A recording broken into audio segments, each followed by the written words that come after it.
नमस्कार दोस्तों, आज हम लोग एसिड बेस एंड सॉल्ट के वीडियो नंबर 2 में आ गए हैं। इससे पहले वाला वीडियो जरूर देख लीजिएगा, वो एसिड का परिभाषा और एसिड के प्रॉपर्टीज के बारे में था। आज और प्रॉपर्टीज में बेहतरीन बेहतरीन प्रॉपर्टीज को पढ़ेंगे, जरा सा देखिए।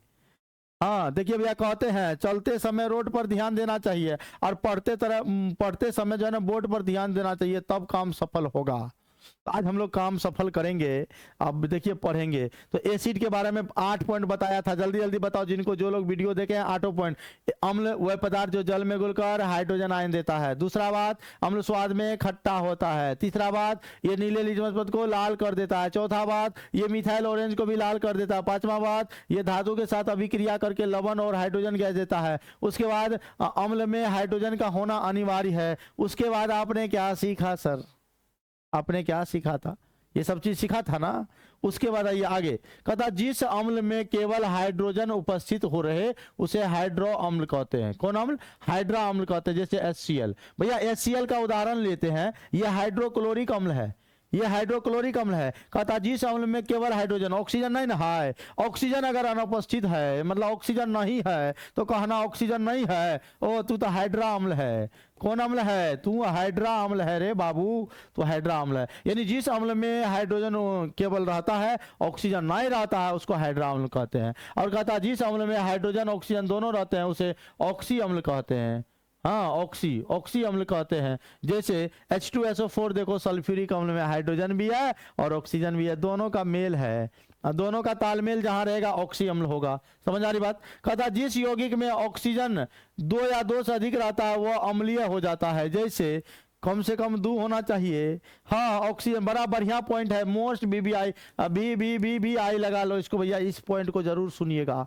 जिस ऑक्साइड में या जिस अम्ल में ऑक्सीजन 2 या 2 से ज्यादा रहता है वो कैसा हो जाता है? अम्लीय हो जाता है, यानी एसिडिक हो जाता है। साथियों क्या हो जाता है? एसिडिक हो जाता है। देखिए जैसे CO2 कार्बन डाइऑक्साइड में 2 ऑक्सीजन है ना, ये अम्लीय है। SO2 ये क्या है? अम्लीय है। NO3 क्या है? अम्लीय है। समझ रहे? जिसमें 2 से ज्यादा ऑक्सीजन रह जाए कह दीजिए अरे नन्नू ये तो अम्लीय है। क्या है? अम्लीय है। समझ में आ रही बात? एसिडिक सॉल्यूशन है। जिस यौगिक में ऑक्सीजन केवल एक होता है वह उदासीन होता है। जैसे CONO,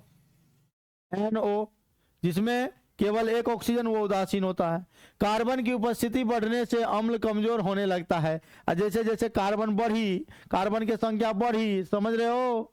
देखो कार्बन सोचरा क्या है, कार्बन के बारे में तो नहीं जानो। कार्बन की संख्या बढ़ी तो अम्ल जो है कमजोर हो गया, मतलब अगर शक्ति घटी। कार्बन की संख्या बढ़ी, अम्ल की शक्ति घटी, मतलब समझे? कार्बन अधिक होगा, हाँ, अम्ल कमजोर होने लगता है। समझे? ये बात पॉइंट समझ रखिएगा। और देखो अम्ल के और कुछ अन्य परिभाषाएं हैं। एक परिभाषा आपने पढ़ा होगा, अम्ल स्वाद जो जल में घुलकर हाइड्रोजन आयन देता है। तो एसिड को 3 वैज्ञानिक जो है परिभाषित करते हैं। पहला है आरेनियस, दूसरा है ब्रोंस्टेड, तीसरा है लुईस। याद रखना, आरेनियस, ब्रोंस्टेड, लुईस।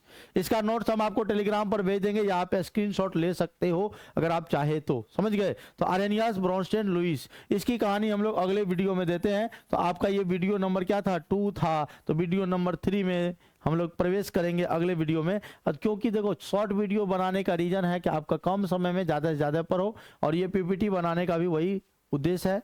इसलिए इसे नज़रअंदाज करते हुए आपको पढ़ाई करना है, केवल PPT पर उतना ध्यान नहीं देना, समझना है जो चीज़ समझा रहे हैं। धन्यवाद।